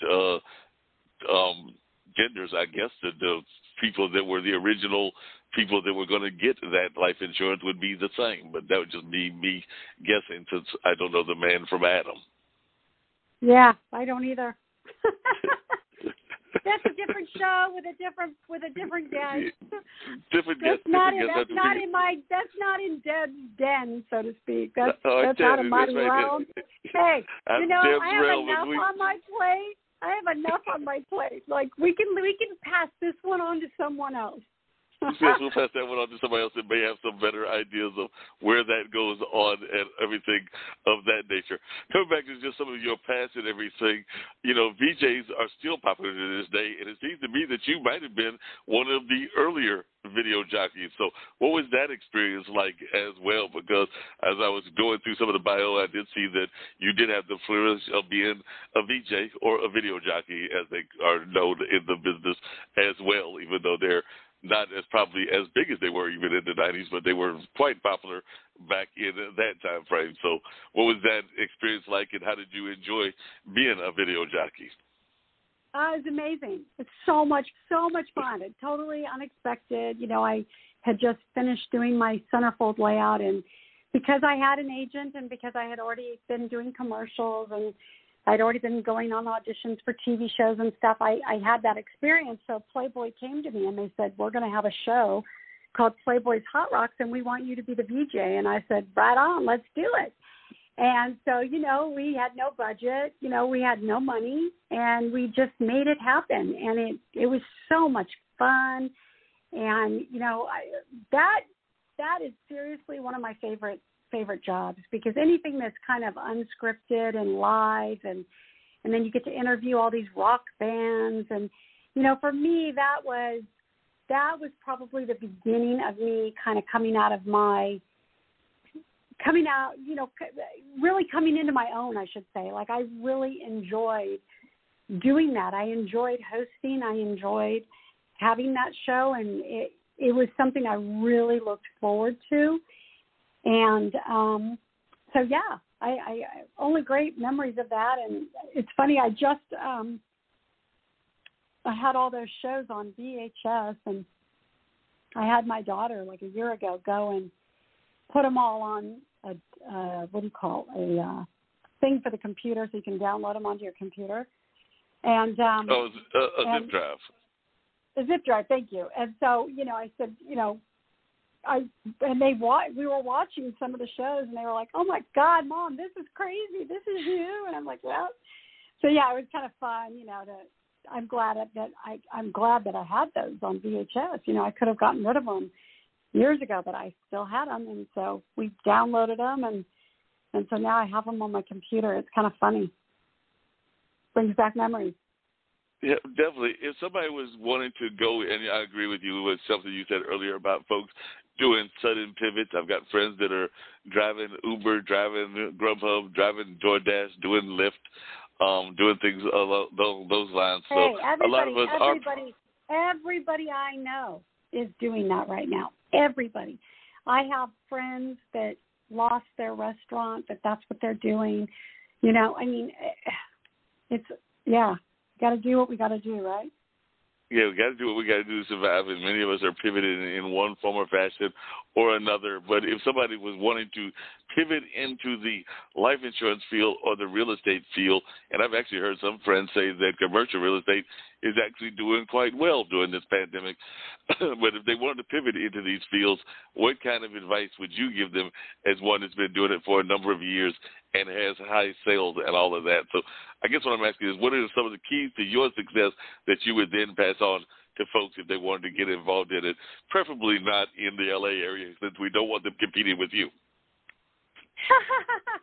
That's okay. I love the competition, and they can come and absolutely do it in L.A. I work in New York and West Palm Beach and Texas also. So, no competition here. But, you know, any of those things, whether it's real estate or life insurance, I think really is to, if you're going to do it, get your license, learn everything you possibly can. And I would actually suggest, you know, for somebody just starting out to be an assistant to somebody who's already successful. Be somebody's assistant who's already, if they're doing the job that you want to do, be their assistant, because success leaves clues, and then learn everything that they're doing and work for them, you know, and then you get all this great mentorship and advice, and then you don't have to go and try to recreate something. You get it from the best. You work for the best. I did that in real estate. I worked for one of the best real estate teams in Park City. I learned so much from working. I knew that I didn't want to start a business. I had 3 kids, and I couldn't start a business. I didn't have the money. So I just went and worked for the best real estate team, and I got so many skills. I learned so much. I learned so much about marketing and contracts and things that I would have never learned. So if you're just starting out and you want to go into the area of real estate or sales or life insurance or whatever field, you know, and you're just starting out, that's my big suggestion is find who's doing the best, be your mentor. Who's got the job, the dream job that you want, and go work in the mailroom. Go assist. Get in their circle. Get in proximity of their clients, who they're calling every day. Watch what they're doing, because that's where you're going to get the lessons. You know, that's where you're going to get that's like, you know, you can't pay for that type of on-the-job skill learning, you know. You're going to learn everything that you need to learn. Yeah, definitely. That makes a lot of sense. You're going to learn everything that you have to learn, and that's very important that folks do that and everything. So I got to ask you the $6 million question that everybody that's listening, whether here or in India, and of course Blog Talk Radio is a global community and everything, does Deborah need an assistant? So I'm sure that somebody's listening and probably asking, is Mark going to ask that question? So yes, Mark has asked that question. So if somebody's listening and they want to work for you as an assistant, is there that possibility, and how does one go about becoming said assistant? Well, there's always a possibility. Life is about possibilities. Life is about opportunities. There's an abundance of opportunities. So yeah, of course. I'm always looking. Nothing would surprise me anymore. That's how the universe works. So yeah, I would say that. And if anybody wants to contact me, I have a website, which is www.deborah.driggs.com. And on my Instagram page at Deborah Driggs is really my whole journey of the past, the present, the future, all of it. It's just all the journey, I'm starting to post little excerpts from the book. And, I think that would be the best start, is to follow me on Instagram and follow me on my website, and then, we'll go from there. It sounds like a plan, so we'll have to hopefully have people listening, and maybe they'll be reaching out to you. Now, in your podcast profile and everything, it was actually podcast is where we had met and everything. It talks about, you described yourself, and I've heard other people somewhat describe themselves this way as well, but I'm curious as to what you mean by this, because most times people think that they're either famous or not famous, but you describe yourself as somewhat famous. So it seems to me that a Playboy Playmate would be definitely in the famous category, but you describe yourself as somewhat famous. So what's the difference between, say, fame and being somewhat famous? Well, I had fame, in 1990. Yeah, everybody, I had my 5 minutes of fame, right? I was on the cover of a couple different magazines, and I had commercials running, and I was being asked to audition. I did the Oprah Winfrey Show. I did the Bob Hope special. I did, you know what I mean? I was in a little whirlwind of fame.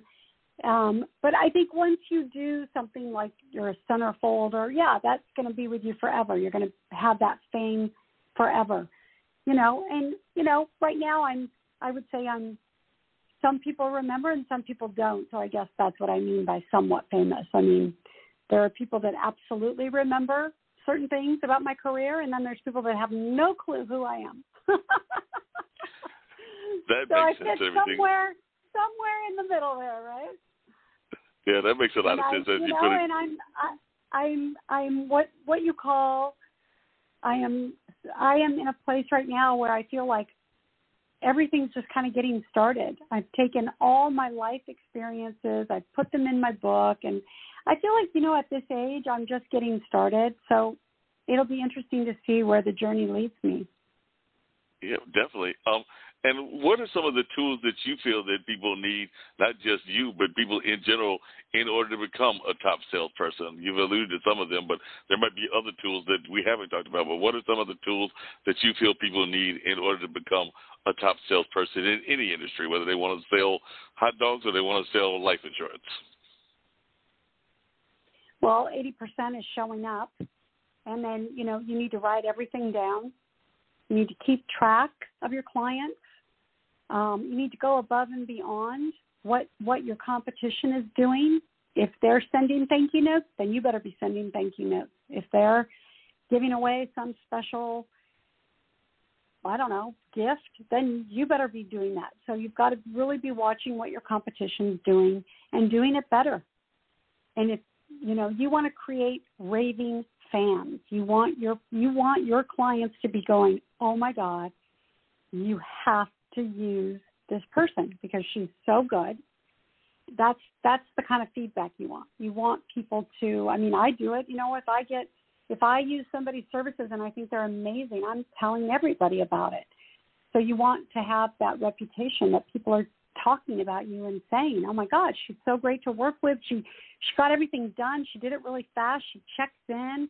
She makes sure that, I did this, and this. She made sure I did, because people are busy. And so you want to write down everything and keep track of everything. Keep track of everything. Yeah, that makes a lot of sense. Now, we've talked about a couple of times during the show about this book that you've got coming on. So when will the book be released? What's the title of the book? And what are some of the life lessons that you expect people can gather from the book? Because I know a lot of times when people have autobiographies, even when Oprah wrote hers and a number of others have written theirs, there are oftentimes life lessons that are included within those. So what are some of the life lessons that you hope people get from your book and the title of the book? So the title of the book has not been decided. It's a working title right now. And the working title is I'm a Late Bloomer. And I think because I learned a lot of these lessons later on in life, so the working title is I'm a Late Bloomer. The life lessons in the book are you get knocked down, you get back up, and it doesn't matter how old you are. It doesn't matter how much money you have. It doesn't matter how famous you are. It doesn't matter what you look like. It doesn't matter, like all these things that we say, I'm too old, I'm too this. It doesn't matter. If you want to do something, if you want to start a business, if you want to get into business, if you want to change careers and you're afraid because you think you're too old and you've been doing the same thing your whole life, it's never too late to start over and to change everything. And I've had to do it a few times. I'm only speaking from experience. I had to start over a few times from scratch. And, there was a while there when I was saying, well, I'm too old. I'm too old to do that. I'm too old to build a brand. I'm too old. Nobody cares that I did Playboy. Nobody cares. I'm not gonna be a guest for that. And then I started thinking, what am I doing? I'm doing the exact thing that I preach about. Of course I'm not. It doesn't matter how old I am. I can do anything I want. So those are the main life lessons. You can do anything you want, whenever you want. Doesn't matter how old you are. And the resources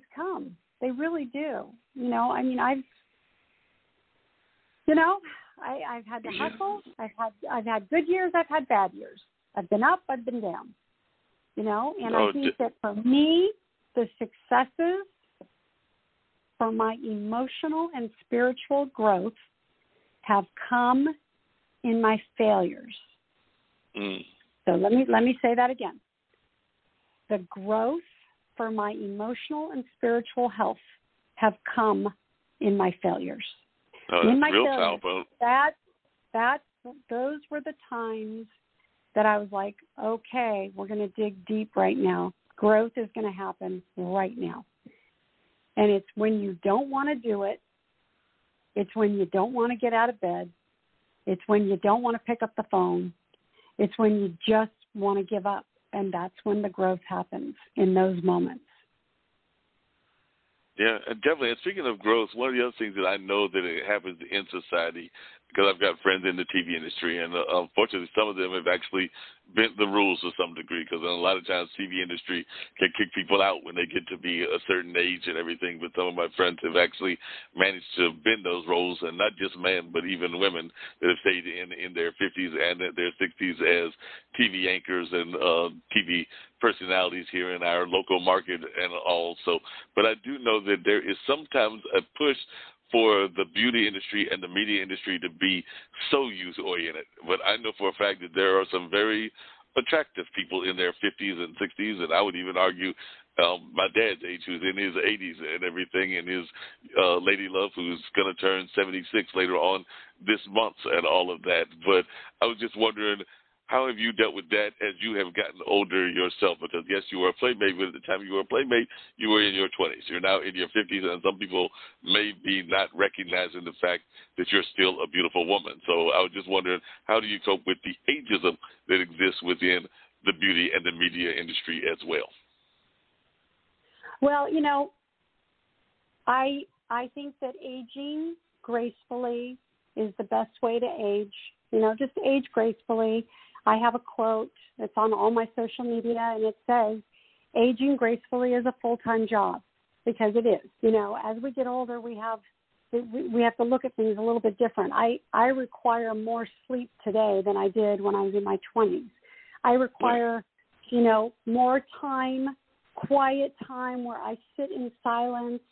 You know, I didn't require these things when I was in my 20s. I didn't even think about it.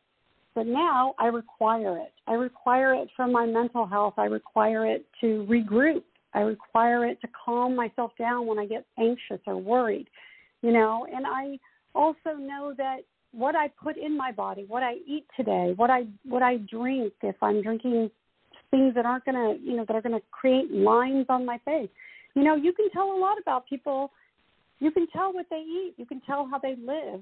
You know, it's kind of written on our bodies and our faces, you know, on how you, I mean, I can pick people out of a crowd and go, wow, that person's really, they're healthy. They're really into their health, you know, and I can tell people that just don't care and are not healthy. And I think that we live in a time now that's so great, because now you can be any age and be just amazing. You know, you can be 50 and rock it. Or look at Jane Fonda, who's in her 80s, and she's killing it. She looks amazing. She is just, I mean, talk about, like, I just have a photo of her on my desk from an Instagram photo of her that I'm like, okay, this is what I want to look like when I'm 80. Like, she just rocks it with her leather boots and her great, you know, what do you call it, highlighted haircut, and just, you know, she's just super freaking cool. And I think that we live in that time now where you can be 80, 40, 20, and you can look hot and sexy. I know that for me, I'm 57, and I think I feel sexier today than I did when I shot Playboy.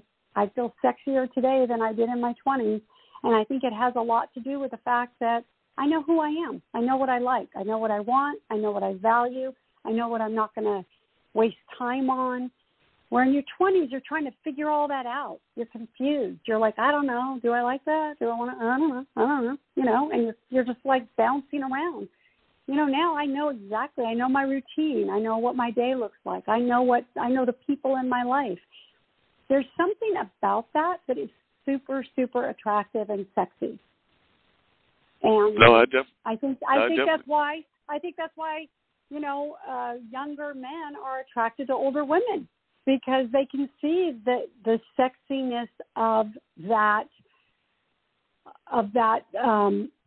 assurance that older women have. And people are always like, wow, she's a, what do you call it, sugar mama or MILF or whatever you want to call it, but when you see an older woman with a younger man, there's a stereotype, but really, in my opinion, what those younger men are seeing is somebody who's self-assured and has already been through the bullshit and feels more sexy than they ever felt in their life. That's attractive. And age is a matter of mind. Yeah, I definitely agree with you. Age should be a matter of mind. And definitely I've seen some relationships both on the men and the women's side where it's the person that's older and the person of the other significant other is 15, 20 years younger and everything along those lines. And sometimes it's a matter of they may actually have more in common than they actually think that they have in common, because a lot of times people will put that stereotype there that they're only in it for the sexual aspect of it, but I find that a lot of times people may have more in common even with their age differences if they're true to each other and if they're true to understanding each other. So I don't necessarily think that all cougars, and that's one of the terms that I've heard people use, are just out to get the young man's body and everything. They may actually have some maturity on both parts that is found to be attractive among each other. So I must say, we have this is probably one of the longest radio interviews I have done. Well, it's a 2-hour show, and we are actually, I was going to tell you that go ahead. I was going to tell you that bell was actually telling us that the show was about to end any minute. That's what that bell that rang a minute ago, because the show ends at 9 o'clock and everything. That's perfect timing, because I've got to sign off, and I've had so much fun. The time just flew by. I'm like, oh my God, it's 6 o'clock. I got to go. Well, I do appreciate it. I know you've got to get ready to go. One of the things that I try to do for all of my guests is, before Dean talks about our network and shares maybe some thoughts that he's got and everything, but before I get off, is I still would love to get you on sometime or another on one of the streaming shows, and I'll send you an email about that, and maybe we can arrange that for a Monday or a Wednesday, and those are similar to this, but there's sometimes multiple conversations and continuing conversations, but I definitely would like to have that happen, and that's more of the video interview format versus the audio format, but still a lot of the similar kind of questions and all of that. But one of the things that we do on all of these platforms is we try to let people give their words of positivity, and you shared several of them already, but their words of positivity and their words of encouragement that they would like to share to the global community. And then as soon as you say that, Dean may pop on and say some of his thoughts about what he's heard from you and some of the things that he's learned from the conversation before we get everything off the air very quickly. But any words of positivity that you would like to share? All the positivity is just get up every day with a purpose and something that you love to do, and it will get you out of bed. It will get you out of bed because you're going to be excited to do it. If you're not excited about what you're doing right now, then you're not doing what you're supposed to be doing. So my words of encouragement are: find what you love to do and do it. And don't worry about all the other things, the whys or the hows. Just do what you love to do. It'll all work out. Well, I definitely appreciate it. Like I said, definitely look forward to having you come back either on this platform and definitely on the video one as well. It's been a great conversation. Dean, before we get ready to wrap everything up, I know you've been listening in the background. Any words of thoughts that you would like to share with what you've heard from Miss Deborah and some of the things that she's been sharing with us? So, Dean, do you have any words of wisdom to share with Miss Deborah? Not words of wisdom, but thank you. Outstanding conversation, and we thank you for blessing the show with your presence tonight. Thank you. Thank you so much for having me and allowing me to share my story and my journey. I really, really appreciate it. I hope somebody out there that was listening got one distinction. If they did, then I did my job. Indeed. Indeed, definitely appreciate you. And like I said, we'll definitely be reaching out to you to get on some of the other shows as well. But right now, me and Dean are getting ready to wrap it up. So, Dean, you want to let Deborah, as well as the others, know where they can hear the back plays of this that'll be coming their way. The first one on tomorrow. Of course, they'll be I'm going to sign off, everybody. I'm going to sign off. Thank you so much. Alrighty. Bye-bye. Good night. All right. Ladies and gentlemen, it's Straight Talk with Dean and Mark, Monday nights at 7 p.m. right here on Blog Talk Radio. Don't forget to catch the replay tomorrow afternoon and Wednesday afternoon at 2 p.m. on the Skyhawk Radio Network. And if you missed those, then we do have replays on Radio Public, iHeartRadio, Google Podcasts, Spotify, Spreaker, TuneIn, Stitcher, Podbean, Apple Podcasts, Podchaser, Podcast Addict, Castbox, Podfollow, Deezer, GeoSavin, and of course, right here on Blog Talk Radio, where we are part of the Level Podcast Network. You can catch shows such as the Black Girl's Guide to Surviving Menopause, the Chef Gang Radio Show, Funk from the Front Seat, Funk Music with Zach, Learning Unwrapped, Let's K-12 Better, Marketing with Rush, a.k.a. hashtag Rush Selfie, Mona Shake in the Minority Reports, Mullings, Music and Memories with Mark Lee, the Online Dinner Party with Mark Lee, Plant a Good Seed Podcast, the Reinvention Road Trip, She's on Call, the Mark Lee Show, the Just Podcast, the Spin It Social Hour, Virginia Interfaith Live, WNC Original Music, and Straight Talk with Dean and Mark. Like I always say, when you walk outside your front door, it's showtime and the world is your stage. Just make sure that people are not watching a rehearsal. With that being said, it's the six-man Dean Geronimo. Have an outstanding week, and we see y'all in 7 days.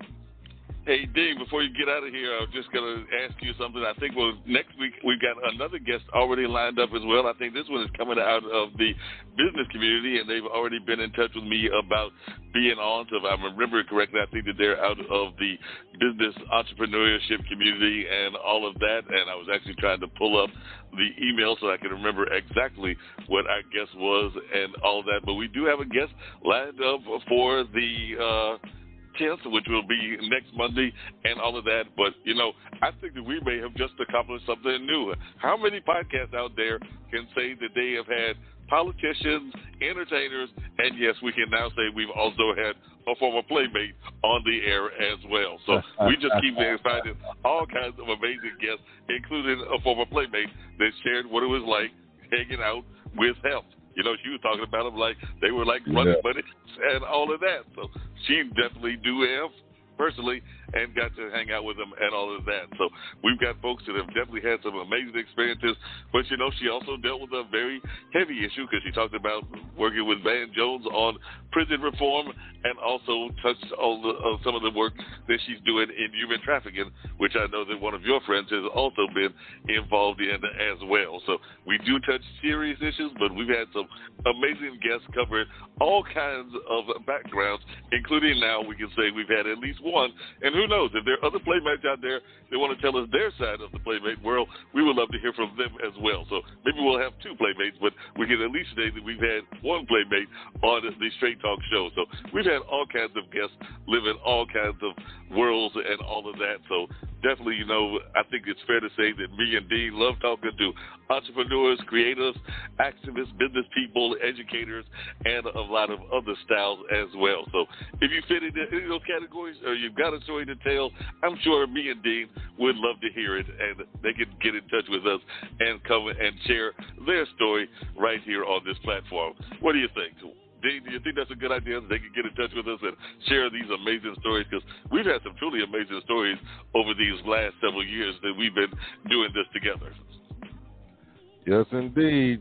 Give us a call.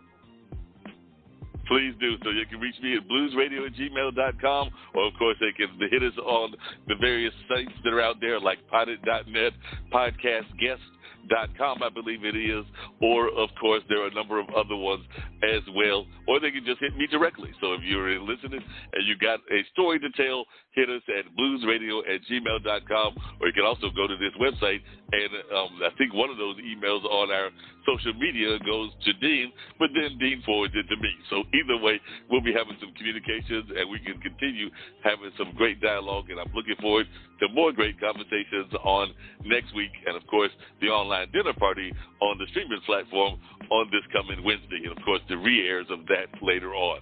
But definitely, I'm just thinking that we're having some fun and good conversations and looking forward to many, many more. We'll see y'all next week. Peace. Oh, and happy Mother's Day to all the mothers out there. I know that your wife is a mother. I know that my mom is a mother. And I know that I've got a lot of friends that are mothers as well. This is Mother's Day weekend, so cannot get off the air without wishing them all a happy Mother's Day. Indeed. Happy Mother's Day. Peace.